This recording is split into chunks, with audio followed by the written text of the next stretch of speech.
In traditional Chinese, childless women pray to the goddess of birth, Zhu Sheng Niang Niang, for a child, while expecting mothers pray to her for a safe delivery.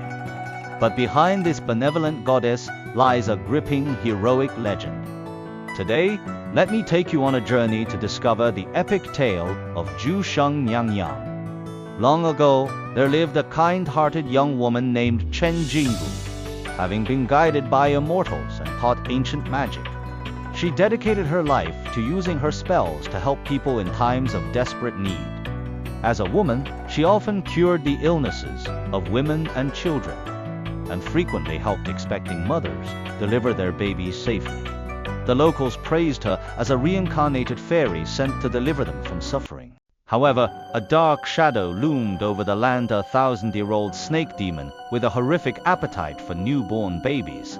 This monstrous spirit would shapeshift into a human, stalking homes where a child was about to be born. Once it locked onto a target, it would hide in the house and devour the infant in the dead of night. People tried to hide, but the demon possessed immense dark magic. When it opened its massive jaws, it could summon a violent gale that would suck the baby straight into its mouth. Knowing of these atrocities, Chen Jinggu vowed to one day face the demon in a magical duel. One day, she was called to assist a pregnant woman in the village.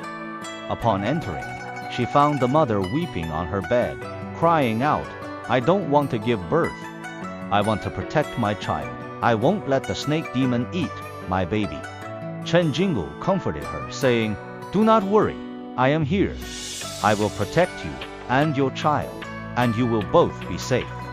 To set her trap, Chen Jinggu had people sprinkle a circle of evil-warding revered wine around the house, and quietly waited for the beast. Finally, the baby was born. While caring for the infant, she used her magical senses to scan the room. Sensing a presence hiding on the roof beam, she quickly took a mouthful of the mystical wine and forcefully sprayed it upward. The figure plummeted to the floor, instantly reverting to its true form, a monstrous snake. The demon lunged wildly at the baby in Chen Jinggu's arms. Calmly standing her ground, she spat another powerful stream of wine directly into the beast's head. As the demon thrashed in agony on the ground, she pulled a golden hairpin from her hair and cast a spell, hurling it at the snake. The hairpin streaked like a meteor, piercing the demon's neck.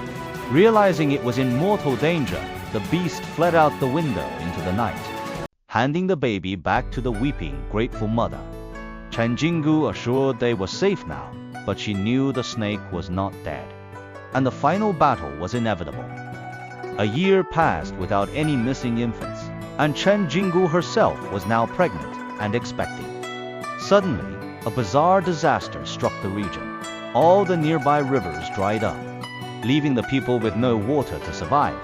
The villagers begged her for help, knowing the rivers flowed from the mountains. Chen Jinggu realized the snake demon had blocked the water source. Disregarding her own pregnancy and ignoring her family's desperate pleas to stay safe, she resolved to climb the mountain for a fight to the death. Enduring the heavy pains of pregnancy, she grasped her magical sword and followed the dry riverbed up the mountain. With the villagers trailing far behind, at the river's source, she found the passage choked by massive boulders, guarded by the glaring snake demon who flicked its tongue at her. In a flash, Chen Jinggu leaped toward the serpent. The crowd watched as a red shadow and a green shadow clashed in the sky, sending water and shattered stone flying in all directions. A small trickle of water began to flow, but the demon tightly coiled around the rocks, baring its fangs for a deadly strike. The fierce battle resumed, but the red shadow began to slow. The villagers saw a pale Chen Jinggu leaning on her sword with one hand and holding her pregnant belly with the other, gasping for breath. Her family cried out, "Jinggu, stop fighting! Come back, we cannot lose you." But a true hero is defined by fearless courage. No matter how many times they are beaten down, they will always charge forward. Gathering everything she had, she launched herself at the demon. Her speed was blinding. Before the beast could react, her blade sliced its body cleanly in two. with her final ounce of magic and strength. She struck the massive boulder, shattering it to pieces and restoring the water flow to the village below. Exhausted, Chen Jinggu collapsed on the riverbank. Using the very last of her fading strength, she successfully gave birth to her child. The weakened heroine held her crying baby, smiled, gently kissed its cheek, and quietly passed away. To honor her ultimate sacrifice, the people built temples in her name, revering her as Zhu Sheng Niang Niang. To this day, pregnant women pray at her shrines for safe deliveries, and childless women seek her blessing for a child. This is the legendary tale of a hero who gave everything to defeat darkness, the legendary tale of Zhu Sheng Niang Niang. Thank you for watching this week's tale. Don't forget to subscribe for more epic inkwash stories. We'll see you in the next scroll.